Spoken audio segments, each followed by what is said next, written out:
وہ یہ کہتے ہیں کہ اثر کا وقت اس وقت داخل ہوتا ہے جب ہر چیز کا سایہ اس کے برابر ہو جائے، اور یہی صحیح سنت سے ثابت ہے۔ لجنۃ الدائمہ والافتاء جو سعودی عرب کی مستقل فتویٰ کمیٹی ہے، انہوں نے کہا کہ اثر کا وقت اس وقت شروع ہوتا ہے جب ہر چیز کا سایہ اس کے برابر ہو جائے۔ اب سوال یہ ہے کہ احناف عصر کی نماز تاخیر سے کیوں پڑھتے ہیں، اور امام ابو حنیفہ کے قول کو وہ کسی حدیث کی بنیاد پر ترجیح نہ دیتے، بلکہ صحیح احادیث کی بنیاد پر وہ اگر صحیح حدیث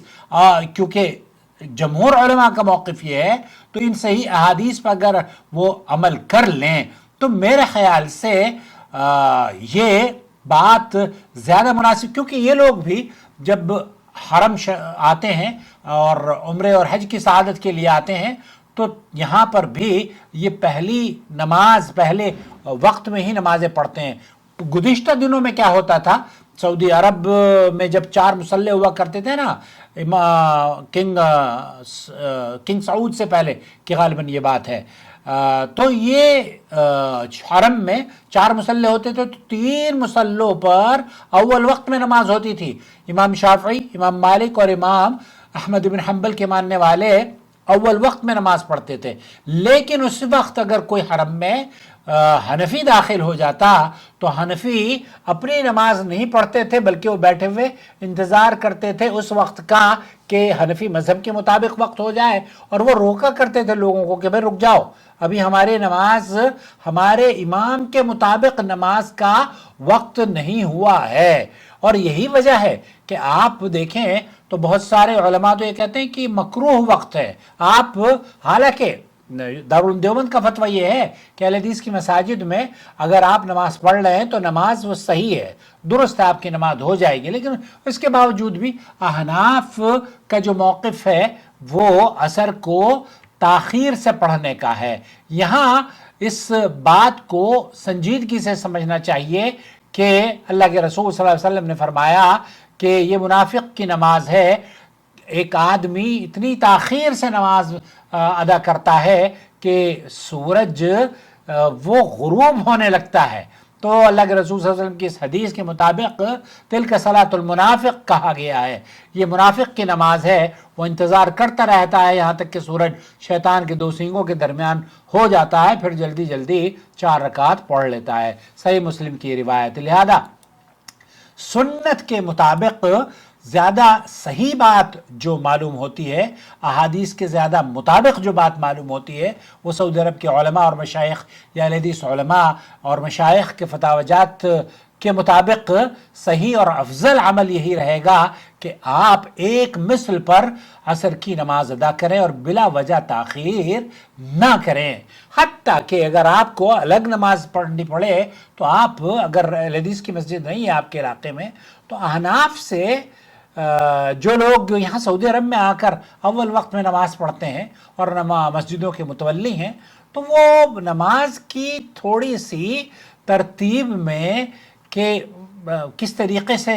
مغرب کی اذان ہوتی ہے تو مغرب کی اذان کے فوراً بعد ہی امام کھڑا ہو جاتا ہے، تو یہ بھی آپ جب یہاں آتے ہیں تو یہاں دیکھتے ہیں کہ 5 منٹ کا وقفہ ہوتا ہے، اور اس وقفے میں آپ 2 رکعت نماز بھی پڑھتے ہیں۔ یہاں پہ سب حنفی پڑھتے ہیں، یہاں پر معذرت کے ساتھ ناراض نہ ہو، جب آپ یہاں سعودی عرب میں آتے ہیں نا تو حرمین میں مغرب کی اذان ہوگی اور سب 2 رکعت نماز پڑھیں گے، تو 2 رکعت نماز یہ آپ وہاں جا کر بھی پڑھ سکتے ہیں۔ تو متولی حضرات جو میری ویڈیو دیکھ رہے ہیں، جو ذمہ داران ہیں، وہ میرے خیال سے اگر مساجد کے اوقات میں ترمیم کر لیں تو یہ زیادہ صحیح عمل ہوگا،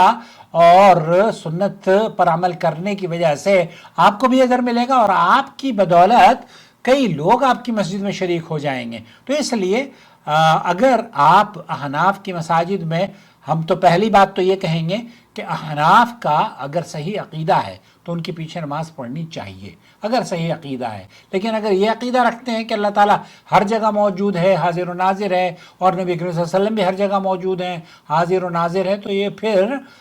شیخ صالح الفوزانی فرماتے ہیں کہ یہ مسلمانوں کا عقیدہ نہیں ہے، یہ ابو جہل کا عقیدہ ہے۔ اس لیے اس عقیدے کی اصلاح کی بے حد ضرورت ہے. نماز اول وقت پر پڑھیے، چاہے اس قطع نظر کہ آپ اکیلے پڑھیں یا جماعت کے ساتھ پڑھیں. البتہ اگر جماعت کے ساتھ آپ کو اول وقت میں پڑھنے کا اتفاق یا موقع مل جائے تو بہت اچھی بات ہے. یہاں آپ آتے ہیں، یہاں مغرب سے پہلے 2 رکعت نماز پڑھتے ہیں یا نہیں پڑھتے؟ آپ کتنے لوگ ہیں جو کہ یہاں حرم میں آ کر گئے ہیں، مغرب سے پہلے 2 رکعت نماز پڑھ کر گئے ہیں؟ پلیز مجھے لکھیے گا کہ آپ نے کبھی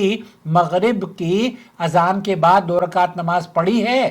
اگر پڑھی ہے تو مجھے لکھیے گا کہ ہاں آپ نے پڑھی ہے. اور کیا آپ کی مسجد کا مؤذن یا امام یہ 2 رکعت نماز پڑھنے کی انڈیا پاکستان میں آپ کو اجازت دیتا ہے یا وقت دیتا ہے یا نہیں دیتا؟ یہ بھی لکھیے گا. کیونکہ اگر نہیں دیتا ہے تو آپ ان سے مطالبہ کریں کہ اللہ کے لیے اس وقت میں ایڈجسٹمنٹ کریں. اتنا متعصب ہونا ضروری نہیں ہے آپ کو یار، اللہ کے بندے.